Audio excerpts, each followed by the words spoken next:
ஆசையுடன் கேட்பவர்க்கு அள்ளித் தருபவன், அல்லல் துன்பம் துயரங்களை கிள்ளி எறிபவன், பாசத்தோடு யாவரையும் பார்க்கின்றவன், பாவங்களை பார்வையினால் மாய்க்கின்றவன்.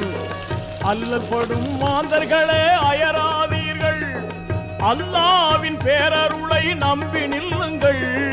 அவனிடத்தில் குறையனைத்தும் சொல்லி காட்டுங்கள், அன்பு நோக்கு தருகவென்று அழுது கேளுங்கள். இறைவனிடம் கையேந்துங்கள், அவன் இல்லை என்று சொல்லுவதில்லை.